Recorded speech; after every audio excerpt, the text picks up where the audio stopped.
कार्यक्रम में प्रत्यक्ष और अप्रत्यक्ष रूप से जो भी इस कार्यक्रम को देख रहे हैं, संस्कार समूह चैनल के माध्यम से जो भी इस प्रोग्राम को देख रहे हैं, उन सभी का स्वागत है, वंदन, अभिनंदन। हम सभी मिलकर आज मुनि श्री के चरणों में बारंबार नमोस्तु करते हुए अपनी अपनी जिज्ञासाओं का समाधान बिल्कुल बहुत ही सरल भाषा में प्राप्त करेंगे। इसके लिए सबसे प्रथम क्वेश्चन मैं अपना ही रखती हूँ। महाराज जी, हमारी जिज्ञासा है कि जैसे अपने कर्मों को बांधने के लिए तो बहुत सारे जन्म होते हैं, अपन जन्मों जन्मों से अपने कर्मों को बांधते हैं, और कर्मों का जो बंधन है उससे मुक्त होने के लिए सिर्फ एक जन्म मिलता है, मनुष्य जन्म। तो महाराज जी ऐसा क्या करें उसमें कि जो इतने असाता वेदनी कर्म के जो उदय आते हैं, उनसे किस तरह से अपने आप को निकाला जाए। महाराज जी की इस परिस्थिति से गुजर चुके, तो ऐसा लगता है कि उस समय अपने आप को कैसे शांत रखा जाए। इसको ऐसा है, चाहे सम्यक दृष्टि हो या मिथ्या दृष्टि हो, कर्म जो हमने आश्रय बंद किया है वो तो समय पाके उदय में आने वाला है। बस समझदारी यहाँ पर है कि कर्म का उदय आता है तो हम संकलेश ना करें। हमारे मुनि महाराज के भी कर्म का उदय आता है, तीर्थंकरों के भी कर्म का उदय आता है, हमारे भी कर्म का उदय आता आ रहा है। फर्क इतना ही है कि वो हमारे मुनि महाराज तीर्थंकर जैसे महामुनिराज समता भाव धारण करके उन कर्मों का वह सामना करते हैं और समता रख के उनकी निजरा कर लेते हैं। हम लोग का कर्म का उदय आता है, हम लोग कर्म के उदय में संकलेश करते हैं, वो कर्म तो उदय में आके झड़ जाएगा, किंतु उससे कई गुना कर्म का और नया बंद हो जाएगा। इसलिए हमारा कर्तव्य होता है कि हम कर्म का उदय चाहे अनुकूल हो या प्रतिकूल हो, हम समता रखें, उस कर्म को हम बाहर नहीं समझे, आहार समझे। और दूसरी बात, कुंदकुंद स्वामी ने समय सार ग्रंथ के आश्रम अधिकार में गाथा लिखी है, पक्के फलम में पढ़ दे देना फलम बज दे पढ़ो भिंडे जीवस काम भावे पढ़ दे न पढ़ो दैव भी। जैसे वृक्ष के ऊपर फल लगता है और पकने के बाद हवा के झोंके के माध्यम से नीचे गिर जाता है, वह पुनः उस वृक्ष की शाखा पर नहीं लगता है और नीचे का नीचे रह जाता है।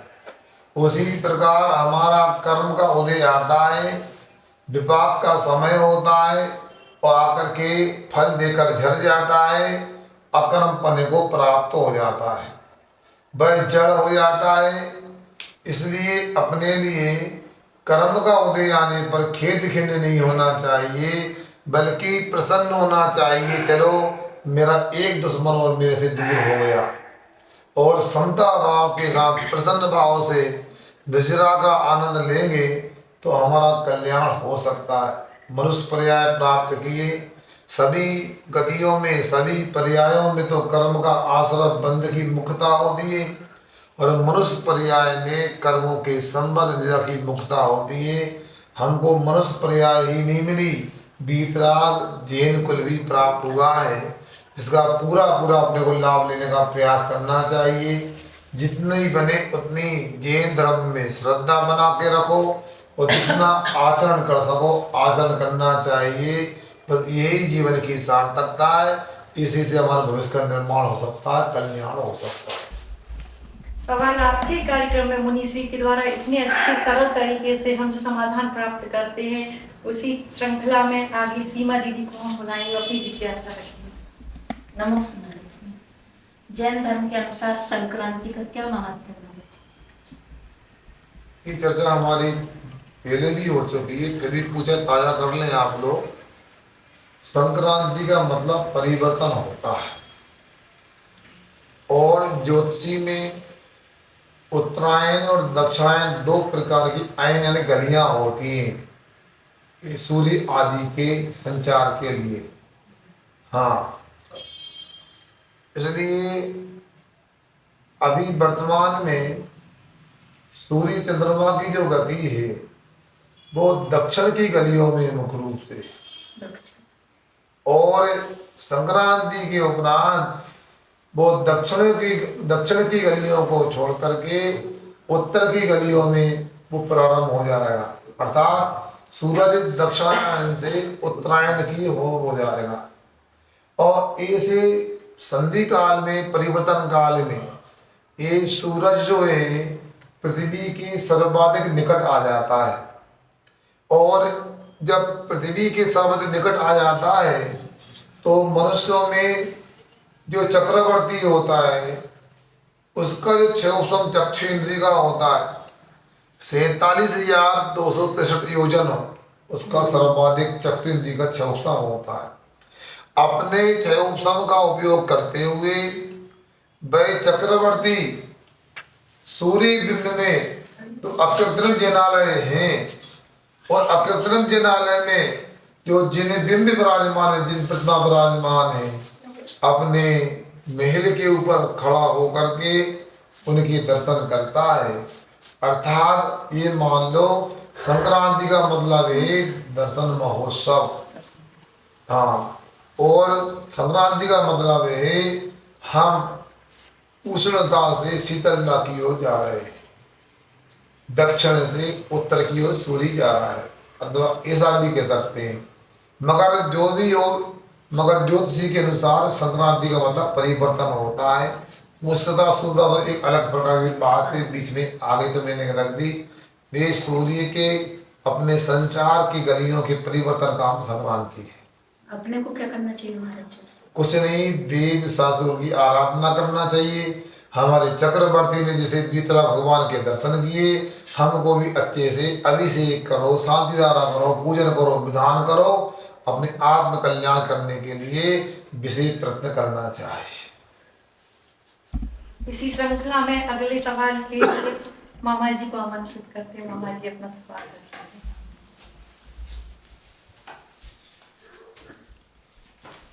नमस्ते महाराज जी।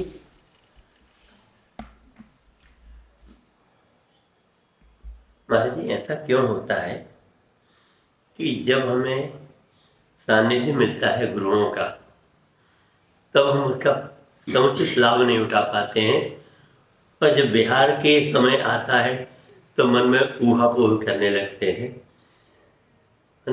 मेरा निवेदन सिर्फ इतना सा है, क्योंकि गुरु जो हैं वो तो बहता पानी है, रुकना है नहीं, लेकिन फिर भी उनका लाभ जो लेना चाहिए, सौभाग्य से हमको ये इतना लंबा अवसर मिला और इतनी सहजता से आपने सब बातें बतलाई और इतने बड़े बड़े कार्य करवाए जिसकी कल्पना नहीं की जा सकती थी, जिसके लिए हम समाज तैयार भी नहीं थे रहते, लेकिन आपकी कृपा हुई। मेरा निवेदन सिर्फ इतना सा है, आपने इतना अनमोल समय हमें दिया, हमने उसका पूरा लाभ क्यों नहीं लिया, और इसमें हमारी क्या गलती रही समाज की, विशेष रूप से व्यक्ति की नहीं बात करता हूँ, क्योंकि समाज के उत्थान के लिए आपने ये सब कुछ किया है, व्यक्तिगत स्थिति के उत्थान के लिए। नमस्कार। ने अपने मन के भाव को व्यक्त किया है। देखो, इतना कहूँगा आपसे, मैं अच्छी वस्तु का स्वाद सब लोगों को नहीं मिलता है। ये सत्संग बहुत दुर्लभ है। मंगावली नगर के पास में चंदेरी है, और चंदेरी के पास गांव प्राणपुरा है। वहाँ मंदिर में 2 पंक्तियां लिखी थी, बड़ी मुझे घर कर गई। मिथ्या दृष्टि जीव को जिनवाणी न स्वाय, के ऊंगे के लड़ पड़े के होठगर को जाए। यथार्थ यह है कि ये जिनवाणी सबके सौभाग्य की बात नहीं। आपने, हम जैसे छोटे मोटे महाराज की चर्चा कर लेते हैं, आपको ऐसी बात ऐसा लगता है कि हम कहाँ हैं और क्या बात की जा रही है। यथार्थ में हम नहीं, हम तो उनके चरणों की धूली भी नहीं है। ऐसे महामुनिराज के भी मुनिराज तीर्थंकर, जिनका केवल ज्ञान के बाद समोसरण लगता है, और समोसरण में 8 भूमियां होती हैं, और 8 भूमि में चेत प्रसाद भूमि है, उब्बन भूमि है, भवन भूमि है। इन भूमि में मानस्तंभ होते हैं, जिनालय होते हैं, ये सब होते हैं, मगर दूसरे जो वापिका हैं, कुंड हैं, बगीचे हैं, जो लगे हुए हैं, मगर मिथ्या दृष्टि जीव उनमें रंजायमान हो जाते हैं। जहाँ पर नाटशाला है, अप्सराएं नाच करती हैं वनों में, वहाँ व्यक्ति ऐसा रंजायमान हो जाता है, घर से निकलता है समूह शरण में जाना है, अभागा प्रवेश करता है, मगर श्री मंडप नाम की आड़वी भूमि में नहीं पहुंच पाता है और तीर्थंकर का भी लाभ नहीं ले पाता है। तो आप हमारी ही बात कर रहे हो, क्या कर रहे हो सोचो वकील साहब। अरविंद भट्टारक तीर्थंकर महाराज, इनका एक छत्र 3 लोक में राज होता है और तीर्थंकर प्रकृति संसार में सबसे श्रेष्ठ पुण्य प्रकृति मानी जाती है, उनका भी जीव लाभ नहीं ले पाता है। और यदि आप ज्यादा कहो तो मैं ये कहूँगा तीर्थंकर का कर्म का उदय नहीं, तीर्थंकर का तो सबसे ज्यादा पुण्य प्रकृतियों का एक साथ उदय उदीर्ण का प्रसंग होता है जब वो समूह शरण में होते हैं। उनका कर्म का उदय नहीं, उनका तो सत्य पुण्य का उदय, मगर संसार के जीवों का ऐसा पुण्य का उदय नहीं रहता कि वो तीर्थंकर का लाभ ले सके। यदि हमारा जिन्होंने लाभ लिया वो काबिल तारीफ है, वो नहीं लिया तो मेरा क्या बिगड़ गया। मगर इतना कहूँगा जितने लोगों ने लाभ लिया, भरपूर लाभ लिया। अब कहने को क्या, मैं महावीर विद्यालय शाम को पहुँच गया, प्रियांशु को पता है, वो व्यक्ति जब भी मिलेगा मम्मी बीमार है, उसकी मम्मी बीमार रहती है मगर क्रिकेट खेल रहा था। क्या सुना, वो जब भी मंदिर का काम आएगा, महाराज जी की मंदिर यहाँ वेदी प्रतिष्ठा हो रही, जितने खेल 1 या 2 लड़कों को छोड़ करके बड़े बड़े सियाने लोग, बच्चों के पिताजी थे बताओ, लेकिन बच्चों की शादी होने के बताओ, ऐसे लोग खेल रहे थे वहां पर मंदिर में, एक दिन वेदी प्रतिष्ठा में नहीं देखा। उनका कर्म का होता है, उनके नहीं आने से यहाँ कार्यक्रम फीका नहीं हो रहा, उनका जीवन फीका होता जा रहा है। श्री वकील साहब, आप खेद खेद नहीं होना। मैं तो आपसे कहूँगा, आपकी जैसी रुचि है, आप दुनिया को मत देखो, अब आप अपनी ओर देखना, इधर उधर देखने अपना समय खराब होगा। अपने परिणामों को संभाल के रखना, अपना कल्याण करना, तो बात बन सकती है। बाकी तो कर्म का उदय, मुझे तो देखो अभी तक दिमाग में नहीं आया था, इन्होंने संचालन कर दिया, इन्होंने प्रश्न कर दिया, मुझे सम्मोषण की बात याद आ गई। बताओ, अभी तक सोचता कि वक्ता का पुण्य नहीं होता, इसे श्रोता नहीं आता। अब समझ में आया कि वक्ता का पुण्य होकर के भी श्रावक का पुण्य भी होना चाहिए, अन्यथा तीर्थंकर के सम्मोषण में भी नहीं पहुंच पाते लोग, अभव होते हैं, जिनका संसार अभी और बाकी है। इसलिए आपको इतना ही कहना चाहता हूँ, इटारसी में इतने दिनों में मैंने तो ये देखा बहुत संभावना यहाँ पर है और बहुत कुछ कर सकते हैं यहाँ पर, हम भी कर सकते हैं और श्रावक भी कर सकते हैं, मगर जिनका पुण्य होगा वो ही कर सकते हैं। आगे इसी कड़ी में अगले प्रश्न के लिए आमंत्रित करेंगे रीना भाभी को, वहाँ अपने प्रश्न को रखकर महाराज श्री से अपना। महाराज जी कहते हैं कि संधि काल में सोना भी नहीं चाहिए, खाना भी नहीं चाहिए, और जैसे कुछ भी धर्म का काम करना चाहिए, जैसे और कुछ काम जैसे नहीं करना चाहिए, तो ऐसा क्यों, क्या होता है संधि काल में करने से? देखो, आपको बता दें, संधि काल जो होता है उसमें काल परिवर्तन का एक विशेष अवसर होता है। सूर्य अस्त हो रहा है, रात्रि प्रारंभ हो रही है, प्रातःकाल रात्रि समाप्त हो रही है, दिन प्रारंभ हो रहा है। मध्याह्न काल में 6 घंटे निकल गए और 6 घंटे निकलना बाकी है। ऐसे संधि काल में अपने को विशेष ध्यान रखना चाहिए। यहाँ पर आगम में जो कहा गया है कि ऐसे समय में सिद्धांत ग्रंथों का स्वाध्याय नहीं होता, ऐसे ग्रंथों में इस समय में खाना पीना नहीं होता है, ऐसे समय में तो समता रख करके सामूहिक ध्यान का अनुष्ठान किया जाता है। ये विशेष समय होता है, इस समय में विशेष लाभ मिलता है सामूहिक ध्यान करने का। ज़्यादा तो हम आपको नहीं बता सकते हैं, इतना ही कह सकते हैं आगम में भी इस प्रकार की व्यवस्थाएं और लोक विवाह में भी व्यवस्था देखी जाती है। आज तो विद्युत का आविष्कार हो गया, जब गाँव में नगरों में विद्युत नहीं होती थी, बिजली नहीं होती थी, तो उसको दिया बाती का समय कहते थे। क्या दिन डूबे दिया दिए। इस समय में विशेष रूप से जागृत रहना पड़ता है। बीमार व्यक्ति को भी ऊर्जा लगती है, दिन भर तेज बुखार होता है, उसको भी शाम को हल्का लगता है, स्वस्थ जैसा लगता है उसके लिए।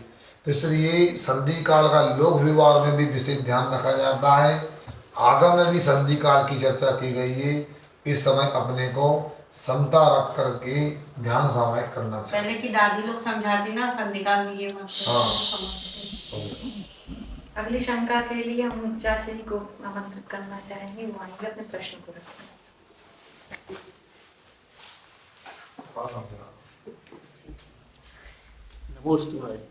अभी मैं चिंतन कर रहा था राम मंदिर के ऊपर से, तो मैंने चिंतन किया कि जैन धर्म का जितना संरक्षण संवर्धन दक्षिण भारत में हुआ है, दूसरी शताब्दी में मुनि महाराज लोग अकाल के कारण वहाँ रहे, तो आज में भी ऐसा कोई है क्या अपने उत्तर भारत में ये कमी, या कोई संरक्षण राजाओं के द्वारा अपने जैन धर्म को मिला हुआ, ऐसा कोई मुझे पढ़ने में नहीं आया।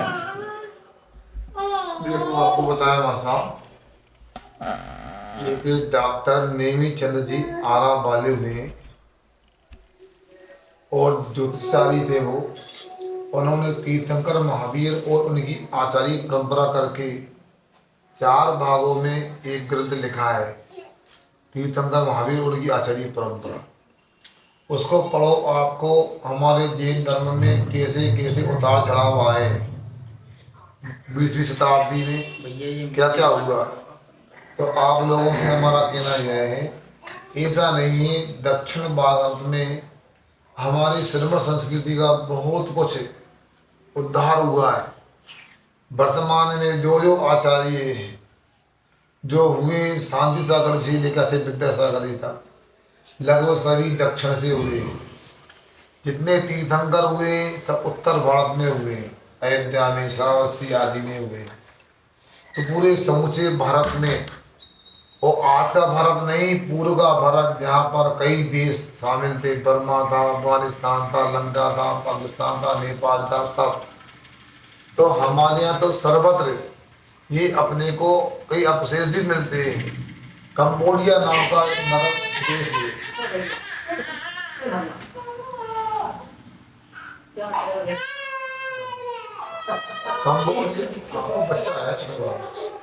कंबोडिया नाम का देश है। वहाँ पर भी मेरे लिए बताया गया था, हमारे समाज के श्रेष्ठी श्री निर्मल कुमार जी सेठी लखनऊ, वो कभी यात्रा करने विदेश गए थे, तो कंबोडिया में भी एक समूह की रचना प्राप्त हुई है।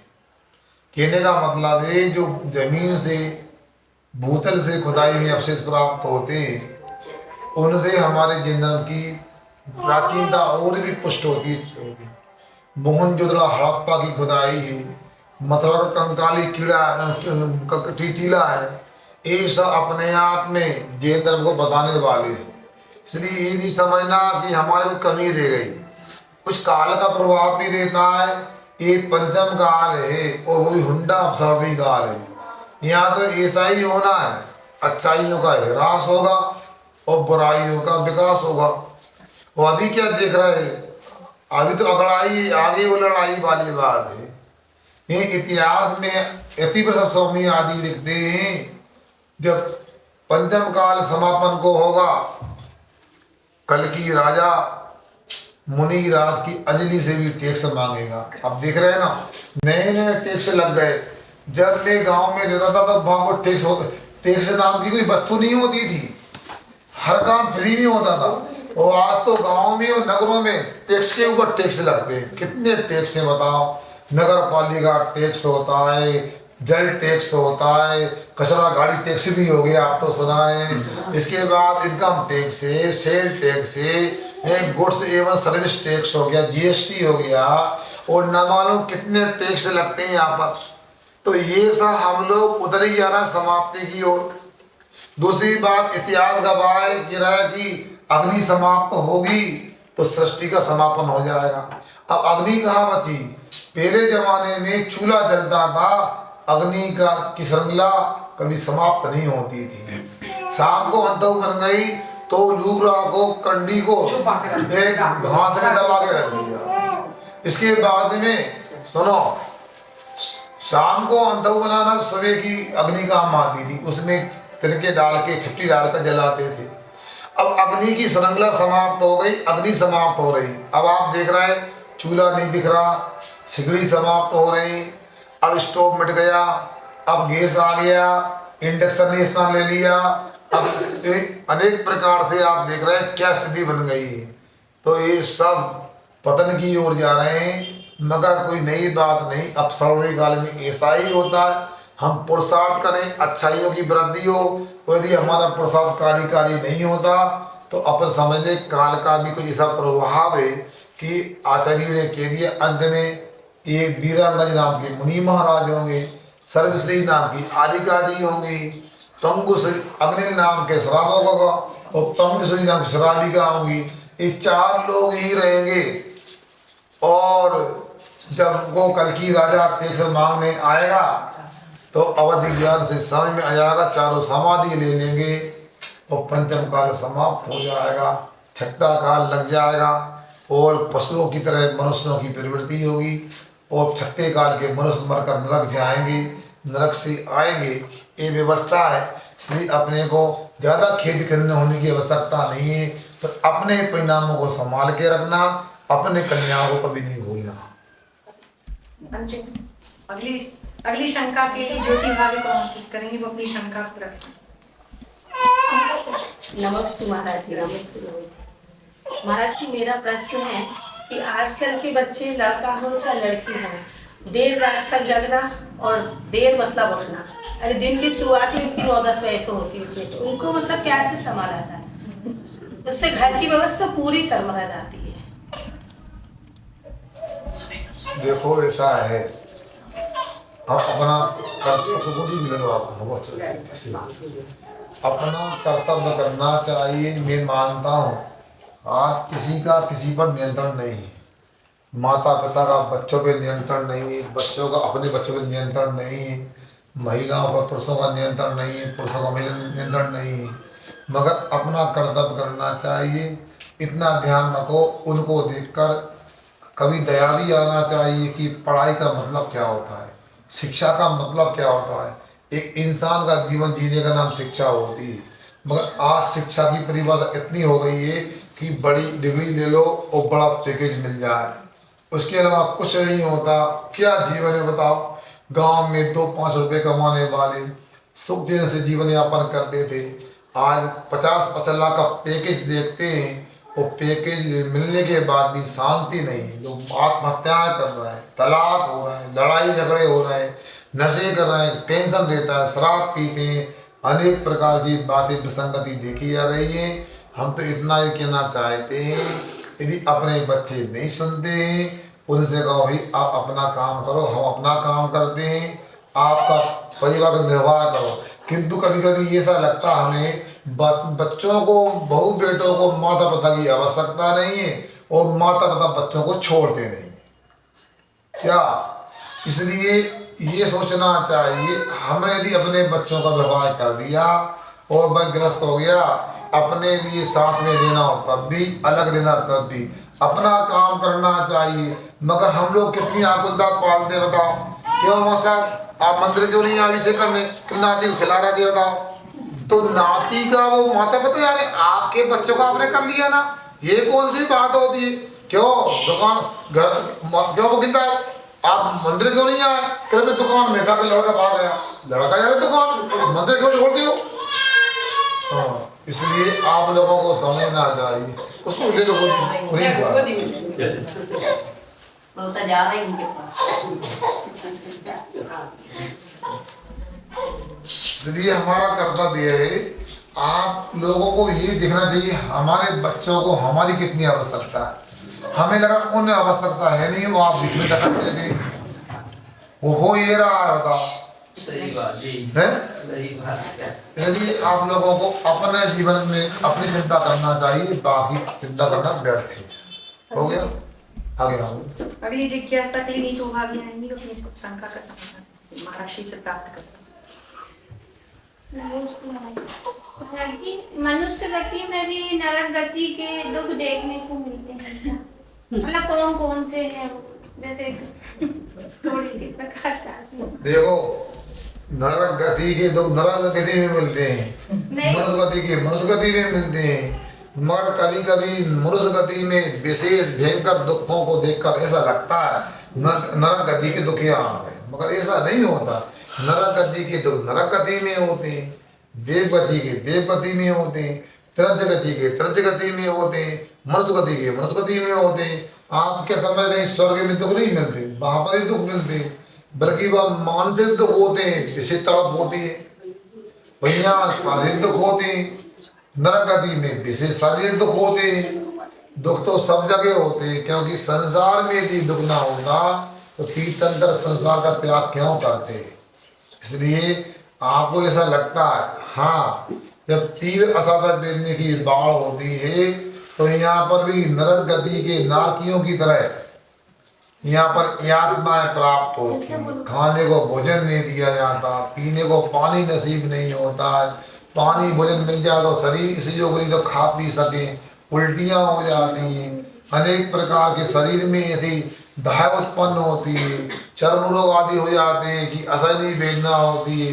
किसी ने बीच में दोपहर में पूछा था कि लोग ऐसा भी होता है मनुष्य गति में आकर के कि वो आत्महत्या करना चाहता, ऐसी तीव्र वेदना होती है। तो यही तो नरक की वेदना है। मगर फिर भी याद रखो, नरक की वेदना नरक की होती है। यह व्यक्ति मरने का मर भी जाता, वह मरने का सोच तो सकता है, मर नहीं सकता। नरक गति में तो पूरा जीवन भोगना ही पड़ेगा आपके लिए। इसलिए फिर भी हाँ, कुछ पशुओं को देखते हैं, उन्हें काटा जाता है, चीरा जाता है, पानी उबला जाता है, कंद खाने में काटा जाता है। तो नरक गति के जैसे तो कह सकते हैं, फिर भी नरक गति के तो इससे भी अनंत गुणे भयंकर होते हैं।